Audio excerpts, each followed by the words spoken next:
What was your effort done helping others moment? I'm a teacher. A parent of a former student contacted me in an emergency situation. Couldn't afford to pay bills and needed help. She was super helpful to me in my first year teaching. So I asked friends and family to help out and raised her about $2,000. Never again. She has contacted me every few weeks since then.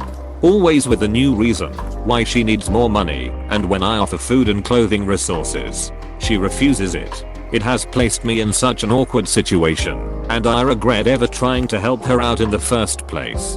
Have you tried setting hard boundaries? I did a chunk of volunteer work where I was regularly dealing with people like that. They just keep popping up if they think they can pressure you or wear you down.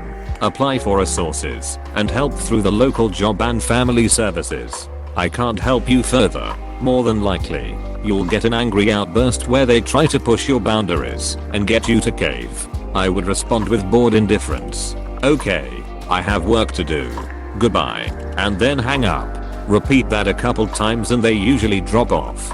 Don't offer anything. Don't be nice. But don't be rude either, because that gives them ammunition to complain to your supervisor about. Bored indifference and I gotta go. You may also want to let your supervisor, principal, know what's going on, so they aren't surprised by a random complaint about you if she tries that angle to get even.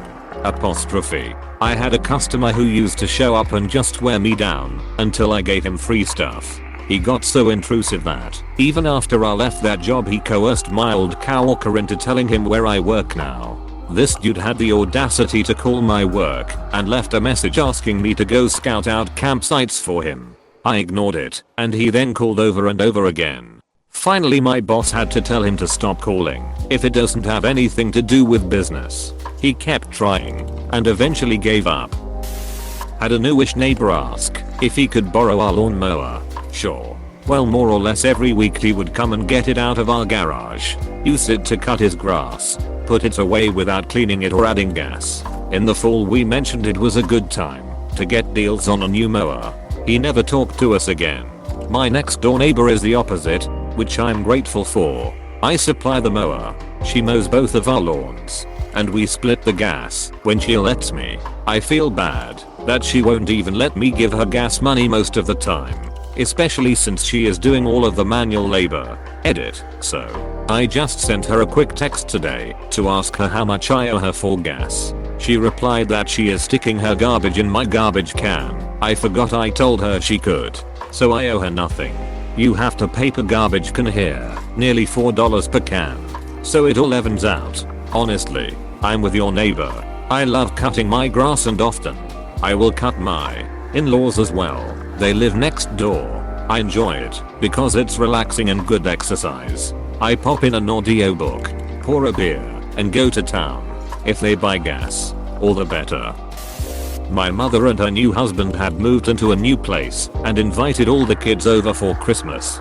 In previous years we would buy a whole turkey dinner from somewhere so no one, me, had to cook.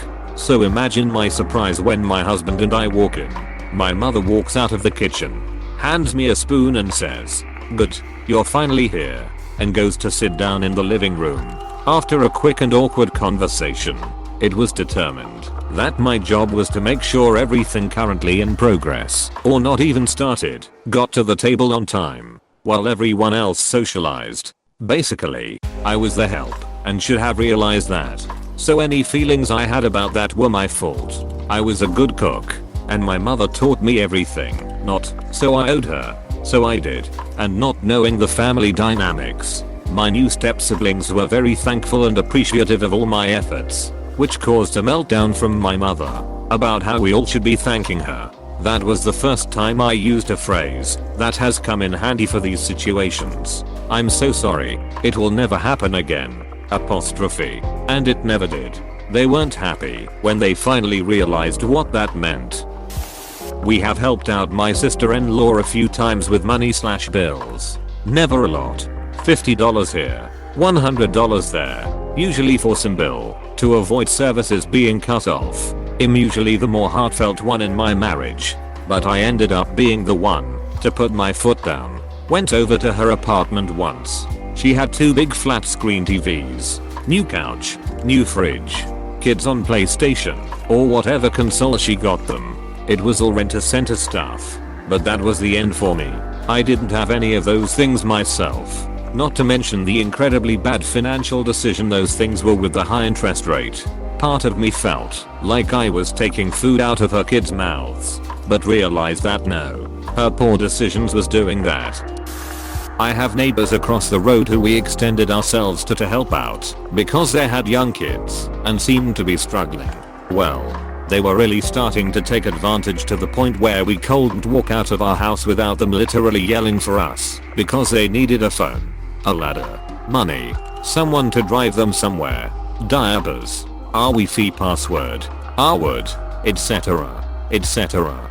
This started happening every day and multiple times a day. It became ridiculous and oppressive. They have since pulled that shit with everyone else on our road, wearing out one generous person after the other. Once you realize people are merely moochers and are content to remain so, that's when you're done. Try having those people as family. My wife's oldest sister has 2 young daughters. Her and her husband are constantly getting brand new cars, the best liquor they can find, other expensive toys and such. I personally can't stand them much. Then my sister-in-law, who was on dialysis, found out she had a kidney donor. Big surgery several hours away. It was a whole thing. To help, my wife offered to get them groceries, so they gave her a list. Of course it was filled with a bunch of worthless shit. While we could technically afford it, we weren't exactly flush with cash. We had to move things around. This went on for a month. My wife making weekly trips. I was adamantly against it, which my wife said was unfair, as they needed the help. Upon the last trip she made, I got a call from my wife apologizing to me for not listening. Brother-in-law couldn't wait to show her the brand new movie theater room he put in. She was beyond pissed. All I could say was, I warned you. They sound like horrible people. Do you still have contact with them? When a good friend of mine that I worked under had cancer and wasn't able to pay some bills, I loaned her $200 just to help. I was only 18 at the time and felt bad because she had kids. It was right around the holidays and I just wanted to help however I could and be a good person in life. She promised to pay me back when she could. Turns out she lied about having cancer, was stealing from the company I worked at, scammed my other co-workers, and would come in after calling out of work for her chemo to make fraudulent returns while I was overseeing the store by myself. Because of her calling out, got that bitch fired and got promoted to her position after. Not me but my parents. My cousin moved in with us for 2 years when I was a kid. She's 18 years older than me. She ended up being a drug addict that smoked in the house, stole money, couldn't hold down a job, and mercilessly picked on my sister and I until the day she got kicked out. That was almost 30 years ago. To this day my parents refuse to let anyone move in because they just need a place to stay until they're back on their feet. Apostrophe. I used to frequently stay late at work for clients who showed up to the veterinary clinic last minute with a non-emergency problem and no appointment. Then 3 times in a row, 3 different people were told up front about the after hours fee, agreed to pay it instead of scheduling an appointment for the next day, and all of them called back the next day fussing that they shouldn't have been charged extra for keeping us 30 to 60 minutes past our scheduled hours, and that we were terrible and trying to scam them by charging for our time, even though we told them up front and they had another option. It was exhausting and demoralizing. We did more than we had to for them after already working a full day, because a desire to help is why we're all here in the first place. And they responded by saying our time was worth nothing and we suck. The entire staff said duck that. Now, unless it's a literal life and death situation, if we can't fit someone in before closing and they didn't have an appointment, it's a firm no. I'm in this profession to help others, and I still work late for real emergencies when they happen, or if an appointment runs longer than expected. But I'm done sacrificing my personal time for entitled people who don't actually need it. Thanks for what you do. My cousin is a vet and his schedule is so ducked because of these types of clients. The clinic he works for only schedules appointments for half of the day and the other half is set up for walk-ins. It switches between morning and afternoon depending on the doctor. Sometimes he comes home at 6 and some nights it isn't until 9 or 10. He says there are just some cases that are going to take all day and there isn't anything you can do to help. Those are always the thankless cases. It is pretty draining on him and the rest of their team. It sucks that the bad clients and experiences are what stick out and are easier to remember. I guess I just want to say there are tons of people who are so grateful for the time and effort you put in. Thank you. Situations like your cousins are why I'm so grateful to work somewhere appointment based where management understands the importance of having work-life balance. It's not perfect and we still have our crazy days and occasional late nights, but it's so much better than it could be. It's sad that the bad experiences stick out so much more than the good ones, especially when the majority of people are nice and appreciative. Keeping physical reminders of the good is really helpful for me. Whenever we get an email from someone thanking us, I print it out and hang it up by my desk. I have a card on display above my desk that I'll treasure forever because it was a very sweet thank you after a tough case that ended happily. It cheers me up every time I see it. I'm not working for the thank yous, but the ones I get mean so much.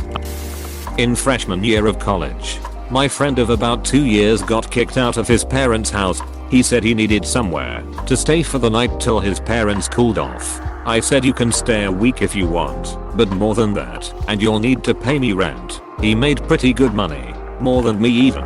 I was kind of hoping to find someone to split the bills with anyway. A week rolls by, and he hasn't even looked for another place. His parents aren't letting him come back. I ask him if he's going to stay. He says if it's alright with you. I say sure. Just pay me half the cost of the act every month. He said he can't. I know damn well he can. I say well then you gotta go. He asked if he could stay another week. I said no. He got pissed at me for that. I then got pissed at him for getting pissed at me. I gave you a place to stay and you are mad at me? Question mark? Question mark? Totally ended the friendship. Never let anyone into your place unless you have a signed contract. When I had a truck during college, everyone suddenly wanted me to help move them. Most were cool and gave me money or ordered pizza, unprompted BTW. One time however some dude I barely knew needed some help.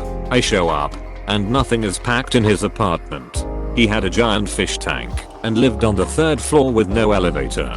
It was a ducking nightmare and I never got a dime nor food or even some beers. I never talked to him after that. When I dropped my rates significantly to help a struggling family with childcare, blended family needing to find childcare for their emotionally damaged children who had been hospitalized by mum's boyfriend. Both parents worked and my wages were paid through a charity scheme. It was hell. They were utterly useless as people, let alone parents. They took the piss and ended up basically doing nothing with the house or children, and ended up owing me nearly 2k due to them committing benefit fraud and pocketing what they should have been passing on to me. The final straw was when they asked me to babysit that night as they needed to go out on the lash. It's been stressful whilst telling me they couldn't afford food let alone pay me. Never again will I fall for a sob story. I used to volunteer for an organization which helped women get jobs. They'd send babysitters to women's homes so they could go to job interviews. It was totally fine if these moms did a quick essential errand, like grocery shopping, after their interview. I watched one woman's kids 5 times and assumed she just had bad luck in her interviews, but she always came back with a fresh manicure. I learned she'd been blowing off the interviews the organization had been setting up to get drinks with friends or get her nails and hair done. Me and my GF were leaving a McDonald's and pulling up to the stoplight. There's this homeless old man that we've seen around the area ever since we moved here, and my GF decides, since we've never given anything to this guy and has always there, we should give him one of our McDoubles. He comes up to the car, says thank you, and walks back to his corner as the light turns green and just tosses it on the road right in front of where we're driving. After working free of charge as a freelance graphics guy to build my portfolio up and having a client basically make the most minor of adjustments and constant revisions, 4 posters which should have taken me a day tops really ended up taking 3 months. And when they wanted poster X4, I wanted money. Ghosted. Lesson learned. I used to help people plan their trips to Japan. It was very hard to get started on my own, So I offered weeks of free consulting to a few people in exchange for a review at the end of their trip.